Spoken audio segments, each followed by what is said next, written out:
نحمده ونصلي على رسوله الكريم اما بعد اعوذ باللہ من الشیطان الرجیم بسم اللہ الرحمن الرحیم اليوم اکملت لکم دینکم۔ تعمیری پروگراموں کے سلسلے میں جو تجویز اس وقت ہمارے سامنے آئی ہے، اس کو بہت ہی سنجیدگی سے لینے کی ضرورت ہے۔ ہم جانتے ہیں کہ ہمارا دین مکمل ہے، اور اس دین میں جہاں ایک طرف ایمانیات ہیں، دوسری طرف عبادات ہیں، معاشرت ہے، معاملات ہیں، اخلاق ہیں، ان سارے شعبوں کو برسرکار لانے کے لیے بہت ہی ضرورت ہے کہ ہمارے اندر وہ تربیت اور وہ علم موجود ہو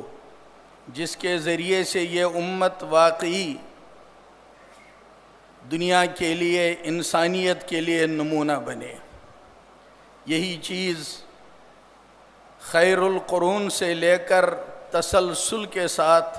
ہمارے اکابر نے ہم تک پہنچائی ہے۔ اس کے لیے بہت ضروری ہے کہ ہم لوگ اس مشن کو علم کی روشنی میں بھی سمجھیں، اور اپنے اکابر اسلاف کے فلسفے کے مطابق جو تشریحات انہوں نے کی ہیں ان کو بہت دھیان سے مطالعہ بھی کریں، اور عملی طور پر جو ہمارے اکابر ہماری تربیت کرنا چاہتے ہیں اس کو اپنے دلوں میں جگہ دیں، اور پورے حوصلے اور جذبے کے ساتھ ہم آگے بڑھنے کی کوشش کریں۔ ہمارے اعمال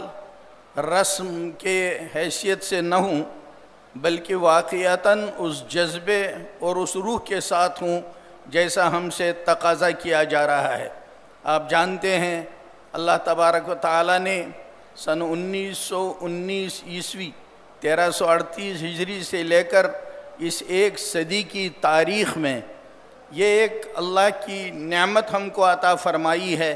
جس کی مثال دوسری جگہوں میں نہیں ملتی۔ تسلسل کے ساتھ جتنے وقت کے بڑے بڑے جبال العلم تھے، انہوں نے جمعیت علماء ہند میں خود سرپرستی فرما کر، شامل ہو کر، اس کا جز بن کر پورے عالم پر اپنے نقوش چھوڑے ہیں۔ بعد میں آنے والی نسل اپنے اکابر کی وراثت کو اگر من وعن لیتی ہے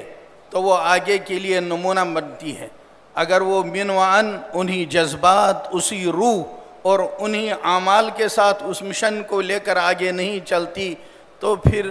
یہ چند رسوم کا نام بن کر تحریک رہ جاتی ہے۔ ہمارے اکابر نے جمعیت علماء کی شکل میں وقتی نہیں بلکہ ایک عالمی ترتیب ہمارے سپرد کی ہے جو ہمارے پاس ایک امانت ہے۔ اس لیے بہت ضروری ہے کہ بہت سنجیدگی سے ہم اکابر کی اس میراث کو سنبھالنے کا عزم کریں، اور اپنے اکابر اور اسلاف سے اسی روح اور جذبے اور اسی ترتیب پر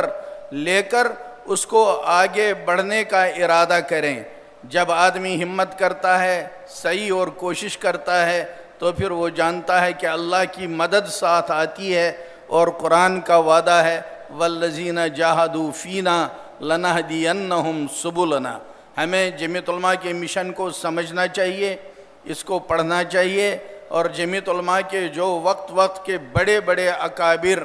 رہے ہیں انہوں نے جو علمی آبیاری اس جماعت کی ہے اور اس کے تمام پروگراموں کی ہے، ان کو اچھی طرح سے سمجھ کر اور اپنے اندر لینے کے لیے خود بھی